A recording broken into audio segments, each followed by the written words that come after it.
So Vukosi, thank you so much for making time to share your insights into the future of leadership. But before we walk into the future, can you please tell us a little bit about your own background? Where did you grow up? Thank you, Dr. Nick, and thank you for having me on such a great platform. So I grew up in Limpopo in a small village called Mtititi in the Malamlele area, so just next to the Kruger National Park. I did my schooling there up until I matriculated before moving for the first time to Joburg to go and further my studies at Wits University. So almost all my childhood was in Limpopo, and that's where I grew up. And tell us, what was your dream career when you grew up? Sure. So in those early days, I mean, I was a bit unsure for most part of it. I grew up with limited information with regards to career options. So what really you would hear for someone like me that very good in maths and science was that you're going to be a doctor. But I kind of knew I didn't want to be a doctor. I did like the idea of healthcare, and I suppose that's why I'm in healthcare now and helping people, but I just didn't want to really roll up my sleeve and deal with patients and blood. But as I went on towards my matric, I started being able to get more information, and I chose mathematical sciences and starting to understand how can I apply maths into different fields. So that's where I ended up, and that's what I'm still doing today through data science. Right, and tell us, Vukosi, who inspired you in your early days?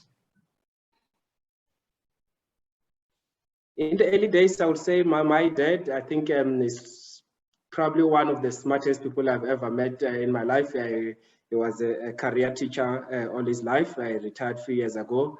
So I think he always really encouraged the culture of reading and continuous and lifelong learning.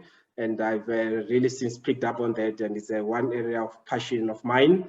But more than anything else, I think just the positive attitude, reinforcement that he always gave all of us as his children, that you could be anything that you wanted to be, and always supported us and always, really believed that we were going to really make it. So I'm still grateful for that upbringing, and still alive now, and I look back and he still remain one of the people I look up to. And now, Vukosi, you had a very impressive, or you're having a very impressive career, all the way from discovery, SA Breweries, head of data at Kaelo, and today you're in charge of data at Medscheme. Looking back over your career, would you say there was a major turning point? And I think together, collectively, it's been a momentum that has been building up, and you continue to build on that over time, and you gain ground and never surrender it. So that's a bit more my attitude. But some of the significant shifts along that journey have been my move firstly to Nielsen, in the sense that it was the first time I was exposed to the concept of data science, which back then, I think it was about 7-8 years ago, it was not really a buzz thing, especially in South Africa, and it's obviously since taken over the world currently. So I'm grateful that I got an understanding and exposure of those concepts much earlier. That was a big move for me into the exco level, and really being in charge of the entire end-to-end of the data management and utilization of data as an asset for the organization. And yeah, the rest is history. I'm loving my job now at Medscheme, part of Afrocentric Group, one of the largest health risk management organizations in the country. We're managing almost 4 million lives. So I wouldn't ask for more and challenging yet exciting role to make an impact to society. Now, Vukosi, last year you won a very, very significant award, the Global Top 100 Data Visionary. Can you tell us a little bit more about this prestigious award? Yeah, very interesting award. I mean, it's an award that seeks to recognize global data leaders that really push the envelope with regards to how they use or utilize data to innovate and move their organization forward, but also doing so ethically and responsibly. and also to an extent to the greater benefit of improving society. So I think that recognition and the support that I've been receiving from my fellow data colleagues, especially in the South African context in the industry, has been amazing. We are quite an amazing bunch that work very well together and collaborate well to share great ideas. But I think at that international level, being one of the few from the country that were recognized in that list was really a turning point in my career, if I can put it that way. But yeah, so grateful to have been recognized at such level. And Vukosi, what would you say is driving you today? I think it's the potential of what is in front of us or around us in general, both at an individual level and even at a macro level. Despite all the pressures that our society faces or the world faces today, I think more than anything else, the potential that data and technology provide for us, if used right and ethically, will really help us navigate and innovate our way into the future in a successful way that will continue to enhance the lives around us, including ourselves. And I think even at a personal level, for me, beyond just knowing what your purpose is, then it dovetails into being able to realize that potential, and one of the greatest tools that you can use to understand is data. So I think it speaks to my childhood and lifelong passion for data, but using it to really unleash and enable and unlock human potential, and also for the greater societal good. Vukosi, looking into the future, and I know it's a big question, but what does the future of leadership mean to you? Sure. So I'll answer it mostly in the context of South Africa. I think given the dynamics of our country, I think it needs to be a future that really drives inclusivity and enhancing the quality of lives of our people. And it could be in different sectors or spheres that we find ourselves in and have the privilege of contributing to, be it in education, healthcare, and so forth. And I mean, I participate in healthcare, like I said, as part of Medscheme. We are one of the two largest administrators for medical aids in the country. And if you look at just the scale of our business, to contextualize it to you, Dr. Nick, our claims expenditure annually is equivalent of 1.7 of South Africa's GDP. And to be dealing with data to understand the dynamics surrounding that and the servicing altogether, it's really a privilege, and it gives you a sense of the opportunity that we have to touch millions of lives every day at such a scale. So I think being able to contribute meaningfully in a way that will drive inclusion and better quality, and for us that obviously is also centered at our core purpose and mission as the organization, to expand access to care. We only have 14% of the people, 9 million out of the 58 of the population that have access to private health care. So the mandate is clear. The question is, what are we doing to expand that access and drive more inclusion, and also make sure that the provision and itself is qualitative, and it really seeks to contributing meaningfully to society wherever you find yourself is really a key thing for me, and making sure that we take as many people along with in the journey as possible. So make Circle bigger through platforms like yours, definitely. Thank you. And Vukosi, what have you learned from your own leadership journey that you consider most important for building and empowering future leaders? Sure. I'll actually use a specific case in my life, which was when I made a decision to run the Comrades Marathon. And I've since kind of referenced it as one of the greatest leadership lessons in my life. Firstly, it's an 87, 90 kilometer race. So it's a marathon, you know, it's just like life, you know, you gotta pace yourself. And I think more than anything else, when you stand there at 5 a.m. in the company of other 15,000 runners, you can really smell the fear in each and every one of them. But over and above that fear, you equally are inspired by this bravery to say we're going to do it, or we're at least going to give this a chance, you know. And I think it speaks to where we are as the country and as the world, quite frankly, from a pandemic point of view. Fear has really grabbed most people.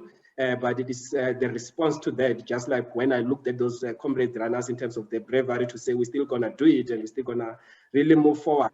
And when you do move forward, it doesn't mean that it will be easy. And I think that the race of comrades, it proves that for me. You know, you need that resilience, you know, but the joy of doing it together in crowds, singing, you know, with strangers. I mean, these are majority of the people you don't even know. You're meeting them there for the first time in the racetrack. It just gets to show you that, you know, if we are going to be successful as a society, we're going to have to learn to do life together, you know. And one of the other most beautiful thing in there for me has been how you watch every runner having a desire to want to see everyone else finish, you know. And that's a beautiful thing, you know, wanting everyone to win. And that's the beautiful thing about the company.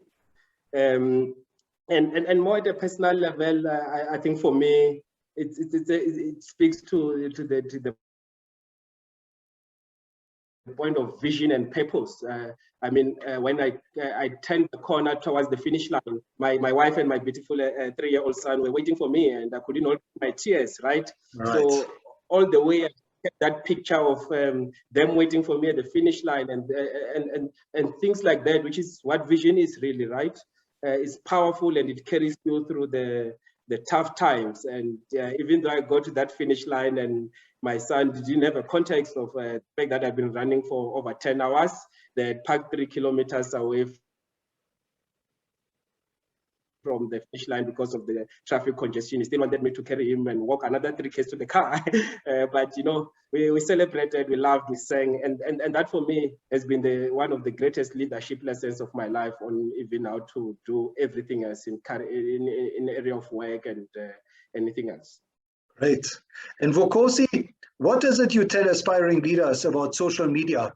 How should they handle and navigate social media to build their own leadership brands? Yes, so I mean, just to simplify it, and I'm sure it's obviously things that you could teach everyone a thing or two, and Dr. Nick on this one. But I think it's social media, when all is said and done, it's really more about how you leverage the power of positive customer network effects. But how you then also do that in a meaningful way is what is key. And I think for me personally, it's been really following through on the digital customer behaviors, of ensuring that obviously you are engaged, firstly, but in a meaningful way. And one of the key attributes of a digital customer age is also customization, so be relevant. You know, I think we can all contribute to all conversation, and I'm never really against that, but I think we all need to find our voice within that space and make sure that we drive meaningful conversation and relevant conversation, so that we are really thought leaders in that space and not just be all over the place, in my view. So I find that quite important. And the third and last one that I would like to speak to in the context of social media, it's also the power of collaboration. So identify your network and understand how you engage with them in a collaborative manner to build each other out, and also for whatever the purpose may be at the personal level, be it to grow your knowledge base and be a thought leader, or to even take it one step further in terms of monetization and commercialization of the outcome being the positive customer network effect. Now, Vukosi, what is your advice for future leaders when it comes to challenges? These are challenging times, and what would you say are some of the biggest challenges future leaders should expect to encounter in their career? Sure. I think we'll see an increased pace of disruption, so in both the frequency and most likely the severity thereof. And I think we should all gear ourselves up in how we position ourselves to be or lead in a way that is agile and is highly responsive to that disruption. level of calm, because I mean, as a leader, you need to steer the ship within your center of influence, without a doubt, because I think this pace of disruption and the frequency is obviously driving uncertainty. I mean, for God's sake, take our country. We don't know if we're going to be in lockdown in Christmas or not. That's how uncertain things have become lately, right? So I think the emotional intelligence and around how we lead going forward to be able to navigate the increased pace and frequency of critical. I think the issue of sustainability is one of the things that I think all leaders need to start wrapping our head around, be it environmental or otherwise, and how those affect our respective business models will be quite key. And I think every leader needs to start really looking at their existing business model and see if they are geared for sustainability going into the future, be it from an environmental perspective, technology, and so forth. So I would say that those are some of the top of mind elements that I would advise future leaders to start looking into going into the future. And Vukosi, if you were to teach a class to future leaders, what skill, top skill number 1 or 2, would you love to teach them based on your own experience? I'm sure you expect me to say data literacy. Just kidding. Being a data guy, obviously that is one of the skills, but I actually think of it a bit more differently as, in my view, Dr. Nick, I think we're all grappling with how the fourth industrial revolution is going to affect all of us, especially in terms of making certain skills and roles and jobs even redundant in the future. But actually, if we remove all the hype, especially around things like AI, you realize that we are still at the lowest level of AI. If you look at the 3 levels, we're still really doing basic AI. And what makes us as human beings a bit different and more complex than most of the AI technologies and work that is happening out there is that we are able to do multiple things, right? You can drive a car, you are having this meeting with me, you can cook later, you can do multiple things. Whereas generally most AI machines are designed to be a self-driving car, but you've never seen a technology that is a self-driving car and also can cook at the same time. So I think even in this context of the skills, I think for me, the skills that are likely to see better longevity is how we evolve job roles and people position themselves in such a way that they are multi-skilled, because it's going to be harder it's going to take us longer to get into a state where these modern technologies are able to do and juggle multiple things. So if we position and grow ourselves in a set of skills than just one skill, you are probably increasing your chances of remaining relevant for longer. But over and above that, I think the skills of innovation, problem solving, the cognitive flexibility, also the emotional and social intelligence that I spoke about earlier will start being more and more relevant as the mundane process-driven stuff that can be automated start being taken over by modern technologies. Right. And Vukosi, as a mentor to future leaders, can you maybe share a success story or 2 where you mentored an upcoming leader and that person took your advice to heart? Yeah. It's actually one of the recent story when I initially joined Medscheme. There's one direct report that I had, and he has since left the organization a few months ago. And he reached out to me, and I also reached out back, because you could just really see the potential in the guy. But, you know, he was looking to be activated, he was looking to be guided and be empowered and be supported more than anything else. And I think just on that, I do believe that you look at our country, our young people, we're generally not short of talent as we make it out to be, but it's all about how we that have went before and been privileged to have someone support us, kind of really also throw it forward with supporting other young and upcoming future leaders. So I took this guy on my wing, and just the excitement and the obsession when he started getting an idea of my perspective of the future world that I painted to him from a data and technology perspective, to a point where I had to even start asking the guy to scale down because he was so obsessed and so excited, and he was so activated, and sometimes that's all you need, you know. And I was really just getting a 10x effect from him. He has since left to move on into a senior role with a global accounting software organization where he's a senior manager there, and I couldn't be more excited for him. And we still, I still mentor him. We still talk quite frequently, and it's actually his birthday today. Wow. He's doing things. And seeing him rated like that, you know, yeah. Please extend our best wishes. And Vukosi, I will do. Thank you. Vukosi, looking back over your leadership journey and maybe your learning journey, who are the type of role models of leadership that you've encountered and would recommend future leaders should learn from? Thanks. I mean, I would talk of a few ones that, you know, I've not necessarily been engaged with at a very close level, but I think, you know, observing them and studying them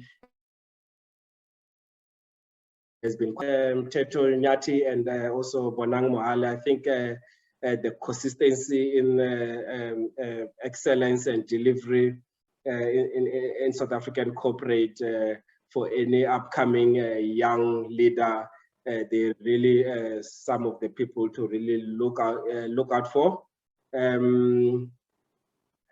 And also the ethical leadership that they've demonstrated. I think we all know the challenges of ethics and governance that, you know, that continue to be a challenge in our country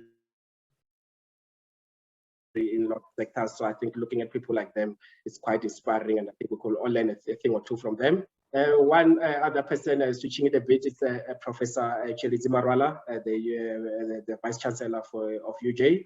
I think for two main reasons for me. I think one, being in the data and the technology space myself, and being excited by these modern technologies such as AI, watching someone like him who preached and advocated for these decades ago,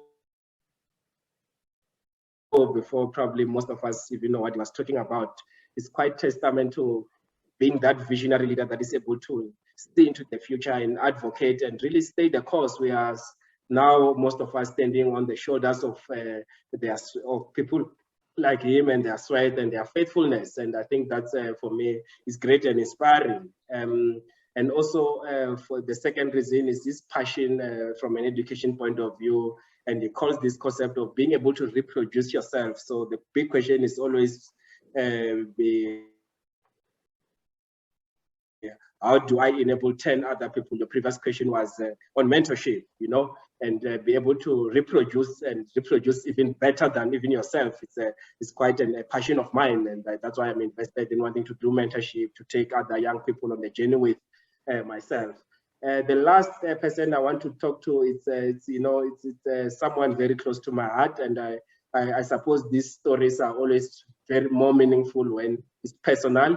And this is someone, and I spoke about him, Teto Nyati. I'm a big fan of his book, Betting on a Darkie. Is that someone took a bet on me, someone took a chance on me, someone believed in me, someone saw in me early enough and very early, something that most people, I don't want to say they didn't see, but they were not doing anything with it or as much as he did, and empowered me through my journey. And his name is Johan van Rooyen, and I still work with him as a leader at Medscheme, and I've worked with him in the Discovery Days and at Kaelo as well. And he's just been amazing mentor, leader, and a friend to me, and has always just supported me, and I'm extremely grateful. Now, Vukosi, how can our listeners connect with you, and where should they follow you? So you can connect with me on LinkedIn. I'm quite active there. My handle is Vukosi Sambo. That's where most of the conversations within the data and technology communities are generally happening, and you'll find more details about most of the conferences and webinars that I generally participate in on thought leadership around data, AI, and technology. And I'm also part of a global advisory board for Hot Topics, which is the largest technology group with over 15,000 C-suite technology leaders around the world. And you really get a lot of insights around what is happening globally and what does it mean for South Africa, and what can we learn from our peers that are generally, in most cases, a couple of years ahead of us in implementation of some of these technologies. So definitely LinkedIn is one of the space that I'm active in, and I would advise all the listeners to connect with me there and take the conversation forward. And last but not least, Vukosi, what is your message to the millions of kids out there who are now finishing school and considering their career? What would you tell them is really key for success in this new economy? I think it speaks to some of the points I mentioned earlier. So just to tell a little story in closing, Dr. Nick, the village that I grew up in, I think in my earlier years, when I was still less than 10 or so growing up there were a handful of houses, probably even less than 5 or so, that really had 2 or 3 bedroom with modern roofing of zinc, not even tiles, in a way, you know. Gravel road, no proper water and sanitation, and all those service delivery challenges that we are aware of in our country. And fast forward to more than 20 years later now, from a service delivery point of view, not much of that has changed. Unfortunately, still a gravel road, still water challenges, sanitation challenges. But what has been interesting is that the ratio of the housing development has flipped upside down. Now people have went back, people have come to Gauteng and other places and have worked and have went back to really uplift the community and done what was in their control. And you look at the village now, it really looks beautiful. And I think for me, it speaks to the point that it is up to you, you know, and you can do it. You know, yes, we've got an expectation on our government and everyone to support us. But I think I look at that village as a testament of people who took ownership. So I will advise our young people that take responsibility, take ownership, dream big. You can do it. It's possible. And I look at my village and I can confirm without a doubt that I've seen it and it can be done. Oh, Vukosi, thank you so much for sharing your insights and your wisdom into the future of leadership and putting South Africa on the map in such an important field as data science. Thank you so much, Dr. Nick, and thank you for having me, and really well done to you as well for the great work that you're doing to really bring future leaders of our country to have these insightful discussions and really discuss how we can contribute meaningfully to really growing the circle and taking society forward to address our issues, be it in education, economic growth, job security, healthcare, and so forth. So equally grateful to you and grateful for the platform and the opportunity. You're welcome. Thank you, Vukosi.